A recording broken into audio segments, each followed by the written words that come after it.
Hello friends, how are you. उम्मीद है आप सब लोग अच्छे होंगे। Myself Virendra Kumar and you are watching Heera cosmos YouTube channel. Here we discuss about the physics, mathematics, general science, which are usually asked in competitive examinations like NET, JRF, CSIR, GATE, JAM, BARC scientist exam, TFR, PGT physics, and examinations conducted by the state PCS for assistant professors in the physics department। तो उन सारे चीज़ों से related हम physics का topic discuss करते हैं और इसमें हम इस वीडियो में हम जो है इलेक्ट्रोस्टैटिक्स पढ़ेंगे, जिसमें हम इलेक्ट्रोस्टैटिक में आपको कूलॉम्स लॉ डिस्कस करेंगे।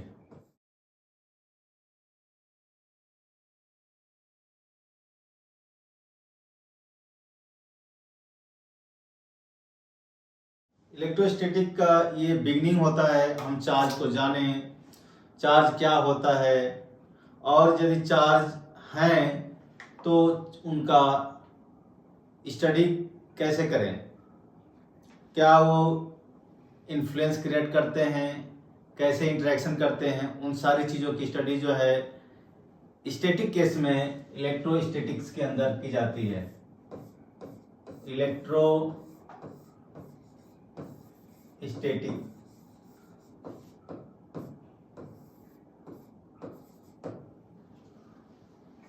तो यहाँ हम चार्ज के मोशन की स्टडी नहीं करेंगे, इसमें हम वही स्टडी करेंगे जिसमें चार्ज जो है क्या है, रेस्ट पोजीशन में है और उसकी वजह से या बहुत सारे चार्जेस की वजह से जो है इफेक्ट है, इंटरेक्शन है, इन्फ्लुएंस है ना, सारे फिजिकल फिनोमेना स्टडी करेंगे। तो इन सबको स्टडी करने के लिए बेसिक जो टूल होता है उसके बारे में हम समझेंगे, है कि नहीं। तो बेसिक टूल जो है हमें यहाँ कूलॉम्स लॉ से मिलता है स्टार्टिंग करके। तो हमारे जो Charles de coulomb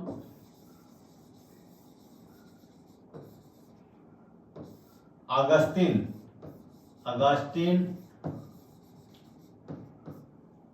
Charles de coulomb French physicist हुआ करते थे। उन्होंने जो है कूलॉम्स का कल्पना किया, कूलॉम्स लॉ की कल्पना किया और कल्पना के साथ साथ एक्सपेरिमेंट करके प्रूव भी किया कि उसका रिलेशनशिप चार्ज को लेकर के, उनके बीच की दूरी को लेकर क्या हो सकता है। उन्होंने एक एक करके एक्सपेरिमेंट किया, फिर जो है रिलेशनशिप को एस्टैब्लिश किया।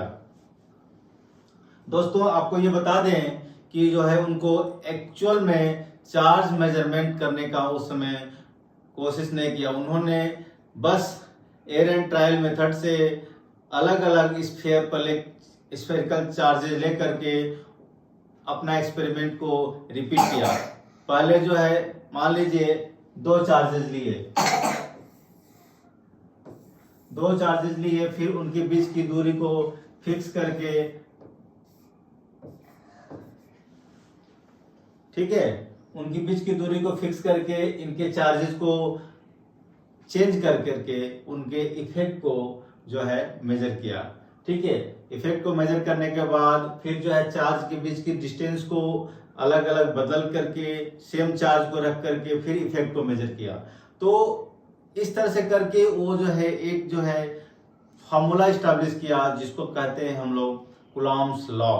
तो कूलॉम्स लॉ में हम ये पढ़ेंगे कि यदि आपके पास चार्जेस हैं, तो यहाँ पर ये देखिए जो चार्जेस हैं एक्चुअल में हमने आपको विजुअलाइजेशन के लिए इतने बड़े बड़े चार्जेस बना रखा है, लेकिन इसमें जो है चार्ज जो है स्मॉल होगा और उनके बीच की दूरी जो है सेंटर से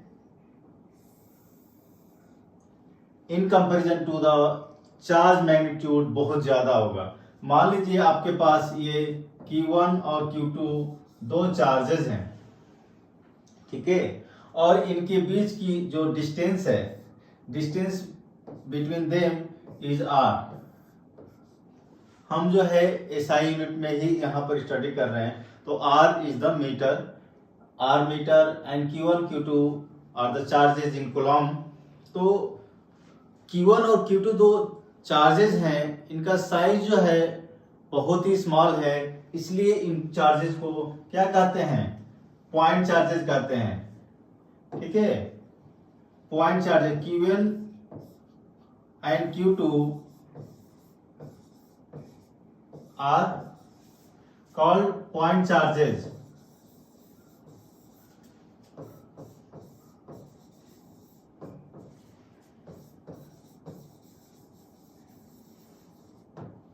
ठीक है फ्रेंड्स,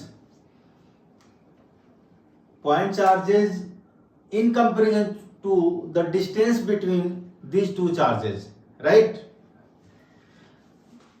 उसके बाद इनका तो डायमेंशन हमने डिसाइड कर लिया, इनके बीच की डिस्टेंस भी फिक्स कर ली। तो क्या ये चार्जेस एक दूसरे के ऊपर कुछ इन्फ्लुएंस क्रिएट करते हैं, फोर्स लगाते हैं, उसकी जो है बात करते हैं हम। तो ये जो फोर्स है, हम जिसको कहते हैं force, Coulomb force is directly proportional to the product of the magnitude of the two charges and this force. ये क्या हमने बताया, ये कूलम्ब फोर्स है, राइट, कूलम्ब फोर्स या कूलम्ब फोर्स। तो कूलम्ब फोर्स है, ये फर्स्ट कंडीशन है कि जो चार्जेस हैं उन पर जो फोर्स लगेगा वो जो है उनके मैग्नीट्यूड के प्रोडक्ट के प्रोपोर्शनल होगा, ठीक है। दूसरा कंडीशन है कि जो फोर्स होगा उनके डिस्टेंस के स्क्वायर के इनवर्सली प्रोपोर्शनल होगा। इन दोनों इक्वेशन को writing together we'll see that this force will be directly proportional to Q1 Q2 and inversely proportional to R square. So writing together this becomes F is proportional to Q1 Q2 upon R square. That means if we equate this force, then there will be a constant K and then Q1 Q2 upon R square, where K is the proportionality constant, and for the convention purpose we keep this value as 1 upon 4 pi epsilon naught, right.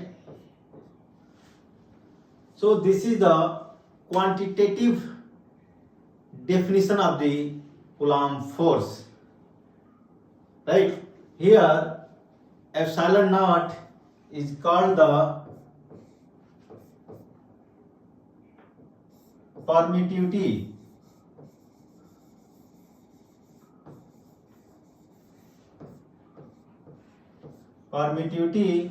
of free space, that means vacuum.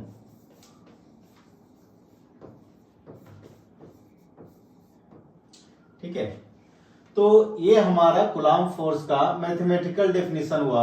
अब हम ये देखते हैं कि आप जानते हैं जो फोर्स है वो क्या होता है, वेक्टर क्वांटिटी होती है, ठीक है ना। फोर्स क्या होता है, वेक्टर क्वांटिटी होती है। तो ये फोर्सेज जो है कैसे, इनका डायरेक्शन क्या होगा, तो हम उसको समझते हैं, ठीक है। तो हमने जो फार्मूला जो फाइंड किया वो है formula Coulomb force F is equal to 1 upon 4 pi epsilon naught Q1 Q2 upon R square, ठीक है। This is the expression for Coulomb force when Q1 Q2 are the charges and their distance, their separation is R, then this is the formula. Now, since this Q1, Q2 are the two charges and they are separated by the distance R meter in SI system, so what will be the direction of this Coulomb force? If suppose Q1 and Q2 both are positive, then what the force will be? When the charges are similar, then Coulomb force will be of repulsive nature. That means they will repel each other, right? They will repel each other, and when they are Q1, suppose this is the product of Q1, Q2. Now when Q1, Q2 is less than 0, then that means one of the charge is positive and another is negative. Then in that case, the force will be of attractive nature, right? Q1 is positive and Q2 is negative. Then they will attract each other, they will hug each other, right? Means the force of there will force will be of attractive nature, and if the two charges are same nature, that if they are negative, both negative, then they will repel, they will move away from each other, they will not see their face, right? They will be trying to get away from each other, they will not come closer. वो आपस में नहीं आएंगे जब उनका nature जो है एक जैसा होगा, दोनों ही पॉजिटिव होंगे, दोनों ही निगेटिव होंगे, तो क्या होगा? दोनों ही दूर दूर होंगे, दूर दूर भागेंगे, दे will repel each other, right? Next point है कि जो फोर्स होगा वो ऑलवेज along the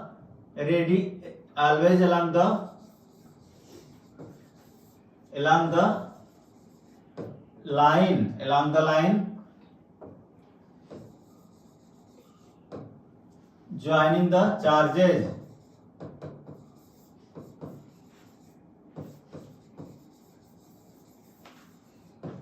ये फोर्स का डायरेक्शन इनके अलोंग ही होगा। जो ये पॉजिटिव चार्ज है, ये नेगेटिव चार्ज है, और दोनों क्या है? अपोजिट हैं, तो जो फोर्स ऑफ अट्रैक्शन होगा, क्योंकि हमने बताया कि सिमिलर चार्जेस क्या होते हैं? सिमिलर और अपोजिट। सिमिलर जो है क्या करेंगे? रिपेल करेंगे, और अपोजिट चार्जेस क्या होंगे? अट्रैक्ट करेंगे। तो यहां पर क्या है? अपोजिट चार्जेस, तो क्या? They will attract. तो force of attraction from positive to negative, दो आपके पास पॉइंट चार्जेस हैं, यहां पर दो पॉइंट चार्जेस हैं, दोनों जो है नेगेटिव है, इक्वल है मैग्नीट्यूड में, and they are separated by some distance are.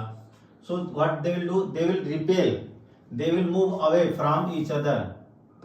ये इधर भागेगा, ये इधर भागेगा, दोनों दूसरे भागेंगे दूर, लेकिन उनका फोर्स का जो डायरेक्शन होगा along the line joining the two charges. ये ठीक है, यही होगा, ठीक है ना? समझ गए ना? और एक और पॉइंट बताना चाहते हैं, हमेशा जो है रेडियल डायरेक्शन में, ठीक है, रेडियल डायरेक्शन में मूविंग टुवर्ड्स द स्पेस,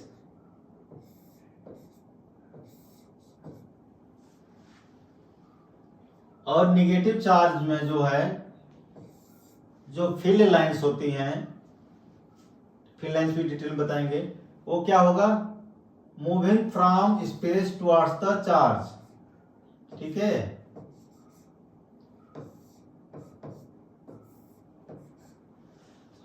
तो आप ये देखिए, सबसे इंटरेस्टिंग बात जो हम बताने जा रहे हैं कि आप यहां पर देखिए, पॉजिटिव जो चार्ज है, वहां से जो फील्ड लाइंस है या फोर्स लाइंस है, लाइन ऑफ फोर्स है, वो क्या है? इमिटिंग एंड जो नेगेटिव चार्ज है वहां पर जो लाइन ऑफ फोर्स है वो कमिंग फ्रॉम स्पेस। तो आप एक तरह से कह सकते हैं कि जो ये पॉजिटिव चार्ज है it is the source of field lines, और ये क्या है, सिंक ऑफ फील्ड लाइंस। दोनों पास पास होंगे तो ये क्या होगा, लगेगा कि ये इधर जा रहा है, इधर जा रहा है, ठीक है, ये इधर जा रहा है, ऐसे आपको लगने लगेगा। ठीक है, ठीक है ना।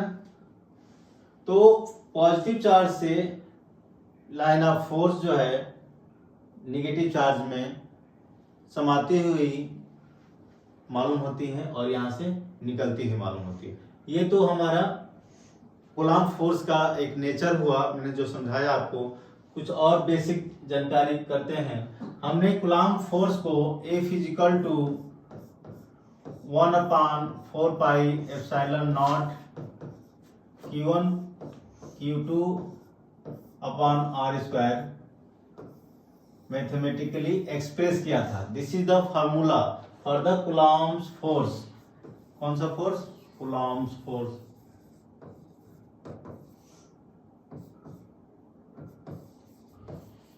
ठीक है, ये जो 1/4 पाई एप्सिलॉन नॉट है जिसको हम K इक्वल टू लिए थे, ये क्या है, डाई इलेक्ट्रिक कांस्टेंट है, डाई इलेक्ट्रिक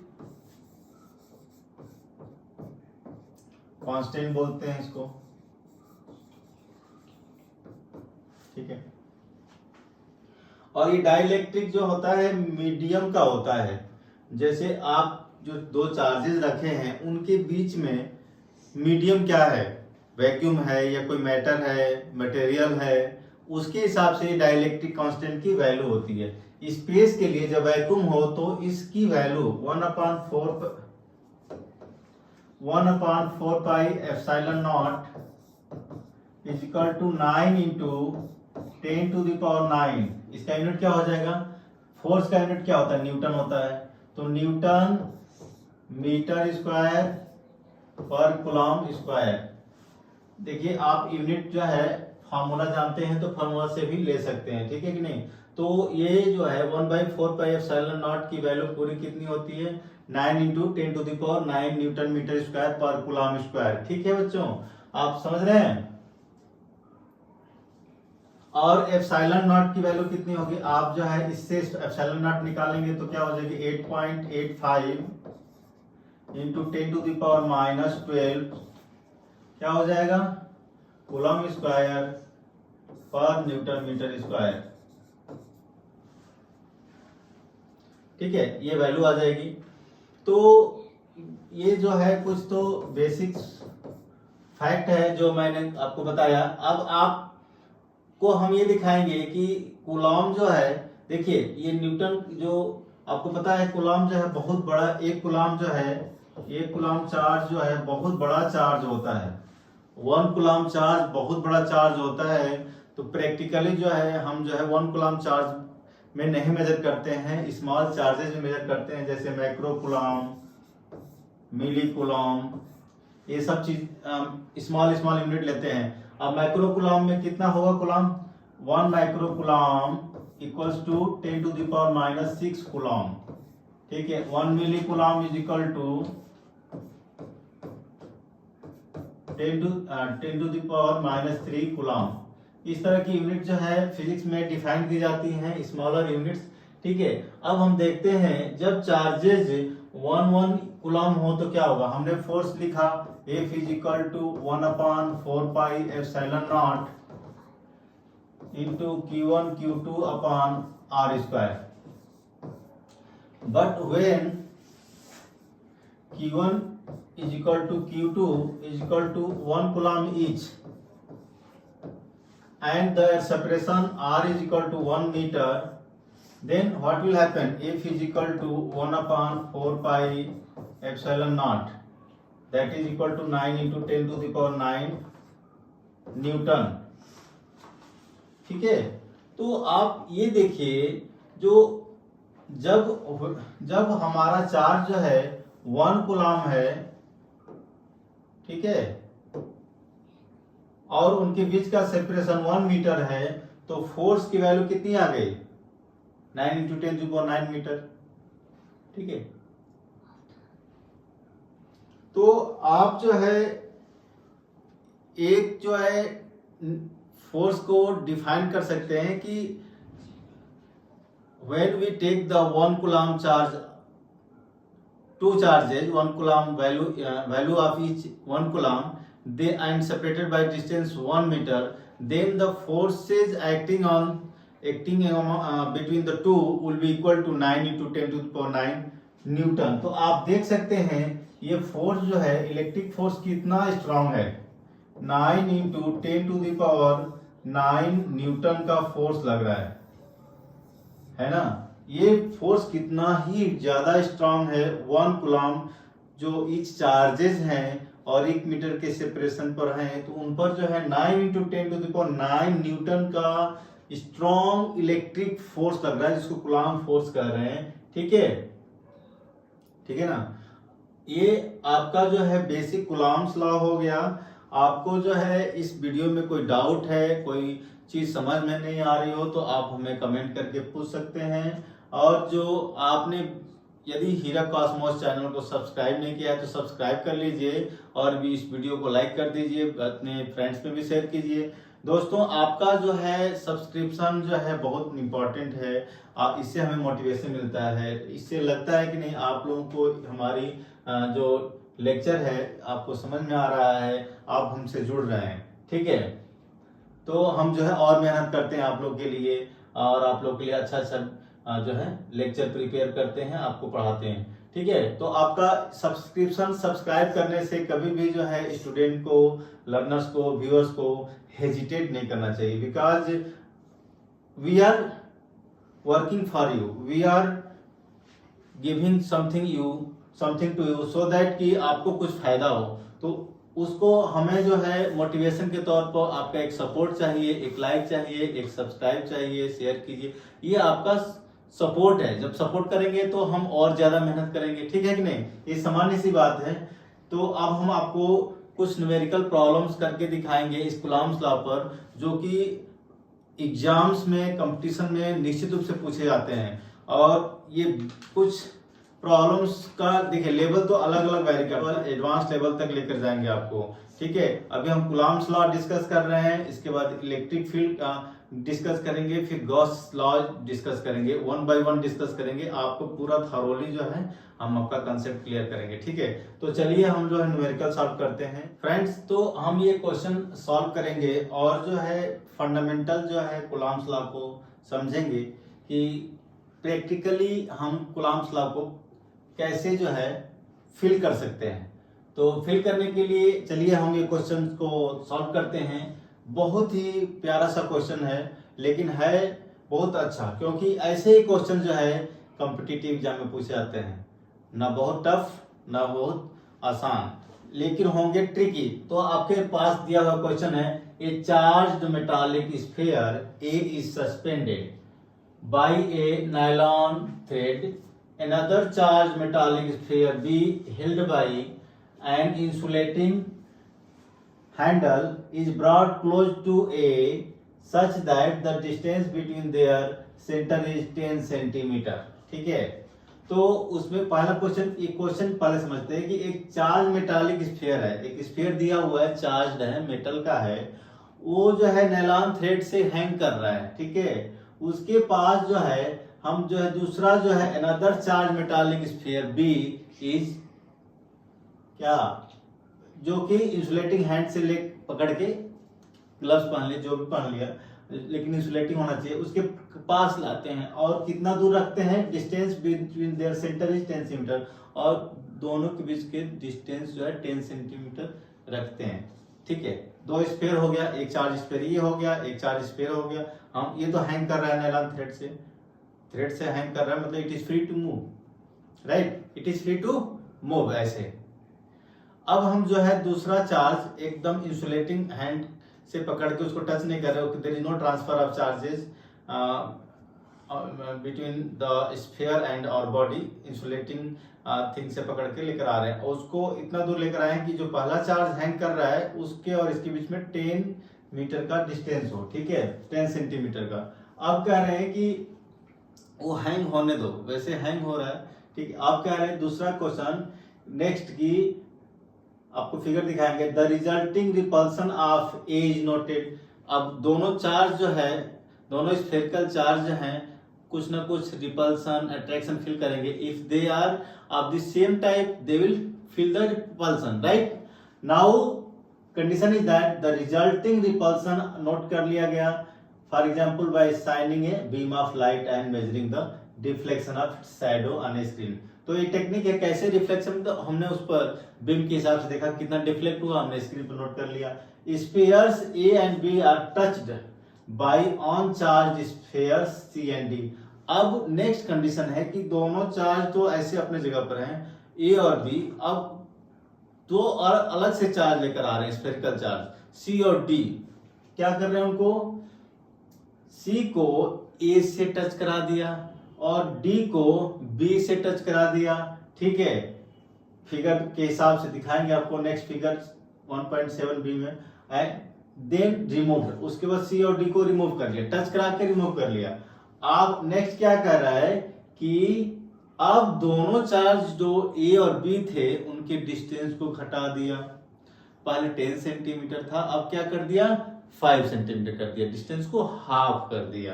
तो बताइए कि what is the expected repulsion of A on the basis of Coulomb's law. अब रिपल्सन कितना रह जाएगा, मतलब दोनों के बीच में फोर्स के ऊपर क्या फर्क पड़ा ये एक्टिविटी करने से, ठीक है ना। Yes, A and C and sphere B and D have identical size, ये क्लू दिया हुआ है कि ए से जो सी से ए को जो टच किया कि दोनों का डायमेंशन सेम है, बी और डी का डायमेंशन सेम है, तो ignore the sizes of A and B in comparison to the separation between their centres. तो ऐसा सवाल सॉल्व करते हैं, चलिए देखते हैं कैसे सॉल्व करते हैं। चलिए नेक्स्ट, ये फिगर ए है, figure this is B, so right this is B. तो फिगर ए में आप देख रहे हैं कि आपका पास एक जो है charge metallic sphere is hanging with this nylon thread, ये नायलॉन थ्रेड है, और हम जो है दूसरा मेटालिक चार्ज स्फीयर ब्रिंग करके ला रहे हैं इसको विदाउट टचिंग इट, कांटेक्ट करके, और उसको 10 सेंटीमीटर के डिस्टेंस पर रख दिया इससे। अब क्या कर रहे हैं कि दूसरा सेम डायमेंशन का जैसा ए है वैसा सी स्फीयर लेके आ रहे हैं, उससे टच करा दिया, और जो बी है उसको डी से टच कर दिया। दो ए और सी का डायमेंशन सेम है, आइडेंटिकल है, वैसे बी और डी का डायमेंशन सेम है, आइडेंटिकल है। तो और उसके बाद आपको दिखाएंगे कि इनके बीच की डिस्टेंस को 5 सेंटीमीटर टच कराने के बाद क्या उनको हटा दिया, सी और डी को रिमूव कर दिया, एक बार टच कराया सेपरेटली और उनको उसके बाद हटा दिया। उसके बाद क्या किया, जो डिस्टेंस 10 सेंटीमीटर था बी को और क्या किया, क्लोजिंग किया, क्लोज नियर टू ए, और डिस्टेंस 5 सेंटीमीटर कर दिया। तो बताइए कि जो है कूलॉम लॉ के हिसाब से इनके बीच में जो फोर्स ऑफ रिपल्सन है उसके ऊपर क्या फर्क पड़ा, यही है ना।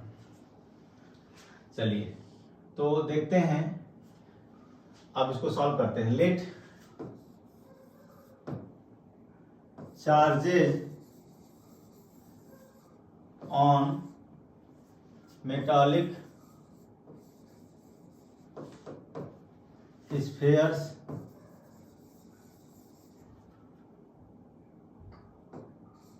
A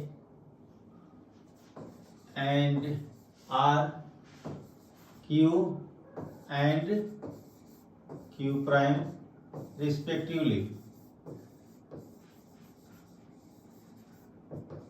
तो हम मान लेंगे कि चार्ज स्फीयर ए पर क्या है, Q चार्ज है, और बी पर क्या है, Q प्राइम चार्ज है। When they were not touched by the C and D, जब वो C और D से टच नहीं कर रहे हैं उससे पहले जो है उनके चार्जेस Q और Q प्राइम है, और इनके बीच का डिस्टेंस 10 सेंटीमीटर है, ठीक है। तो हम मान लेते हैं कि ये R डिस्टेंस है फॉर द सिंप्लिसिटी। तो और they are apart by R metre, they are apart by R metre. तो कूलम्ब फोर्स कितना हो जाएगा? Coulomb force will be 1/4 pi epsilon naught Q prime by R square. ठीक है, तो अब ये देखिए, ये हमारा कूलम्ब फोर्स हो गया। Magnitude of the Coulomb force, यहां मैग्नीट्यूड की बात कर रहे हैं। दोनों मेटालिक स्फीयर है, चार्ज है, इनके बीच में कूलम्ब फोर्स जो है इतना हो गया। ठीक है ना, समझ में आ रहा है? अब ये तो फोर्स हो गया, इक्वेशन मान लो 1 है। अब हमने इनको टच कर दिया, ए को सी से टच किया और बी को डी से टच कर दिया। ए और सी का डायमेंशन और साइज आइडेंटिकल है, सेम टू सेम है। तो यहां हम आपको क्लू बताने वाले हैं क्या, कि जब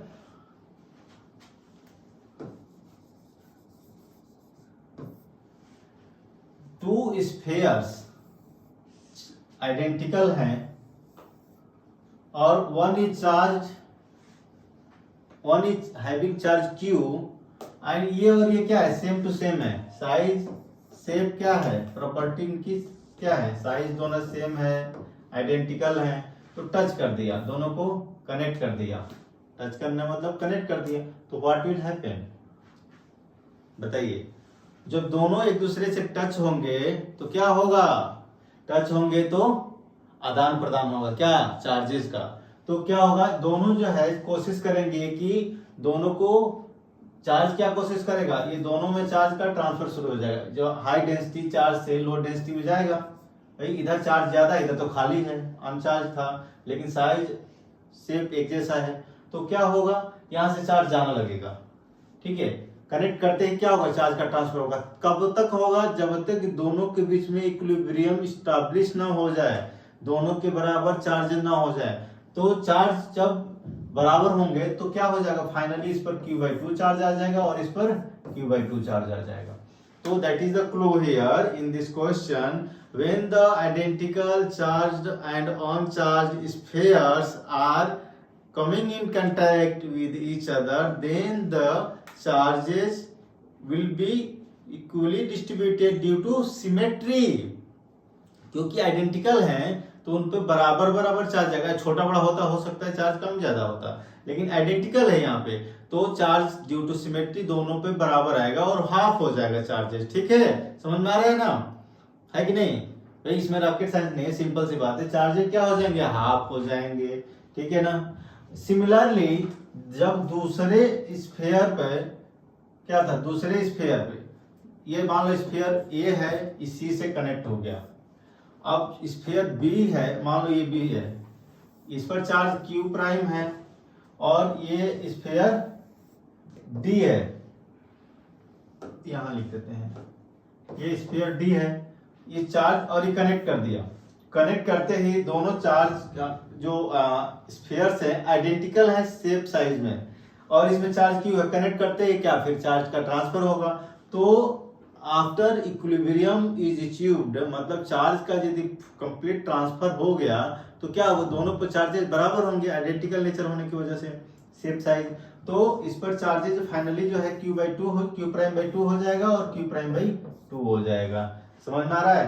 तो ये यहाँ क्लू था, इस क्वेश्चन में एक क्लू था कि जब दोनों identical metallic spheres, one is charged, another is uncharged, brought close to each other in contact, then that there is a transfer of charge और उनका चार्ज हाफ हो जाएगा। जितना एक पर है दूसरे पर उतना ही आ जाएगा, हाफ हो जाएगा, है ना। ठीक है ना। तो ये हाफ हो गया, ये भी हाफ हो गया। अब हम देखते हैं, हमारे पास जो फार्मूला था वो आपको पता है। फार्मूला था क्या, कि हमारे पास जो फोर्स था 1/4 pi epsilon naught Q prime by R square था ना, हमने पीछे देखा था। अब हम क्या देखेंगे, अब नया जो है फोर्स। अब देखिए उसके बाद क्वेश्चन कह रहा है कि टच कराने के बाद इनको हटा लिया गया, C और D को क्रॉस कर दिया गया। क्या कर दिया गया, हटा लिया। भाई आप जाइए, इनको हटा दिया गया, एक को टच कराया और इसको हटा दिया। तो फाइनली जो हमारे पास चार्ज स्फीयर रहे उनके चार्जेस कितना हो गए, ये q/2 हो गया और ये q'/2 हो गया, है ना। अब डिस्टेंस को हाफ कर दिया, पहले 10 पर रखा था अब 5 कर दिया, तो हमारे पास जो फोर्स होगा वो कितना होगा, फोर्स होगा हमारे पास अब जो है फाइनल फोर्स क्या होगा 1/4 q/2 into q'/2 upon distance between the them. अब वो पहले r था अब r/2 हो गया, ठीक है ना। पता नहीं आपको ये कलर दिखा कि नहीं दिखा, ये r/2 हो गया, ठीक है, ठीक है। तो अब हमारे पास जो r/2 हो गया, तो देखिए यहाँ पर डिस्टेंस r/2 हो गया, उसका स्क्वायर, इसको सॉल्व करेंगे तो क्या होगा, इसको सॉल्व करके देखिए 1/4πε0 q'/4 into r/2 whole square क्या होगा 4/r²। दैट मीन्स ये हो जाएगा 1/4πε0 q'/r²। ये 4 क्या हो जाएगा, कैंसिल आउट।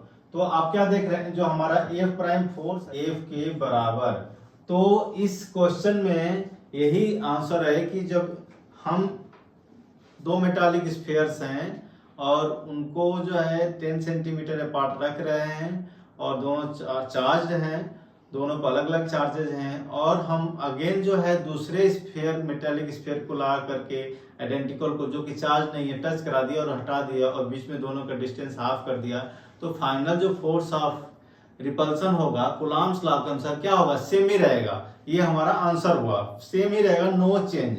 तो ऑब्जेक्टिव में आएगा कि चेंज हुआ कि नहीं हुआ, सेम, नो चेंज, डबल हो गया, हाफ हो गया, 1/4 हो गया, ऐसे ऑप्शन दिए रहेंगे। तो आप इस कंसेप्ट को समझेंगे, due to the symmetry of the spherical spheres there will be the transfer of charges in equal amount, they will, and in finally after achieving the equilibrium of charge transfer the charges will be half on each, right। तो ये clue है, ठीक है ना। अब हम आपको एक नया क्लू देंगे इसमें, जब हमारे पास फोर्स के बारे में, अभी देखिए हमारे पास Q1 और Q2 दो चार्जेज हैं। मान लीजिए इनका जो है ओरिजिन O से डिस्टेंस जो है पोजीशन वेक्टर ये r2 पर है, ठीक है, r1 है, ठीक है। अब ये ऐसे हैं, तो ये दो चार्ज Q1 Q2 हैं, तो Q1 की वजह से Q2 पर कितना फोर्स लगेगा और वो किधर होगा, ये इधर होगा, ये F1 force on Q2 due to F1, तो F21 हो जाएगा। और चार्ज Q2 की वजह से Q1 पर कितना फोर्स लगेगा, वो F12 होगा और इधर होगा, इस साइड होगा, ठीक है।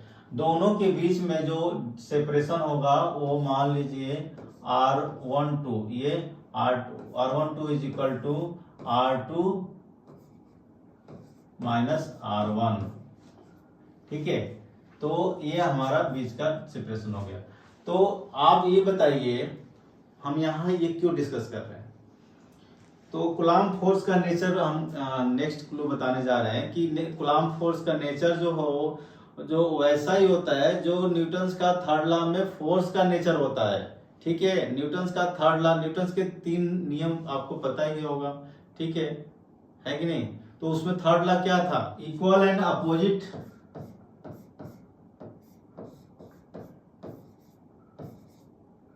ये आपने पढ़ा था कि जब F1 और जब आप जो है न्यूटन्स का थर्ड लॉ के हिसाब से जब आपको स्टेटमेंट बता देते हैं कि as per the Newton's third law every action has equal and opposite reaction. तो यहाँ पर F1 और F2 जो है इक्वल है, अपोजिट है as per the Newton's third law. तो क्या कूलाम में ये कूलाम लॉ इसको फॉलो करता है कि नहीं करता है? तो आपको Q1 की वजह से Q2 पर जो फोर्स लगेगा, Q1 की वजह से Q2 को फोर्स लग रहा है F21 is equal to 1/4 pi epsilon naught Q1 Q2, और इसके बीच का क्या होगा, R12 इज इक्वल टू, ठीक है, माइनस F12, ये फोर्स का डायरेक्शन माइनस, क्यों होगा, क्योंकि हम जो है अब जो है इधर से इधर देखेंगे तो ये R12 क्या हो जाएगा, माइनस R21 हो जाएगा। तो ये फोर्स जो है इक्वल एंड अपोजिट हो जाएंगे, ठीक है, just by switching the value of R12 by R21, ठीक है। तो हमारा जो कूलॉम्स लॉ है उसका फोर्स जो है सिमिलर नेचर का होता है जो न्यूटन्स का थर्ड लॉ के हिसाब से फोर्स होता है, ठीक है। ये हमारा ये ट्रूथ है, इसमें आपको बताना चाहते थे, ठीक है ना। तो बच्चों हमने ये आपको कूलॉम्स लॉ को एक्सप्लेन किया, आपको कैसा लगा, आपको समझ में आया कि नहीं आया, ये सारी आप बातें जो है हमें कमेंट करके बताइए, और कुछ डाउट है तो वो भी बताइए। और आपने जो है ये हीरक कॉस्मोस को पहली बार देख रहे हैं तो चैनल को सब्सक्राइब कर लीजिए और वीडियो को देखते रहिए।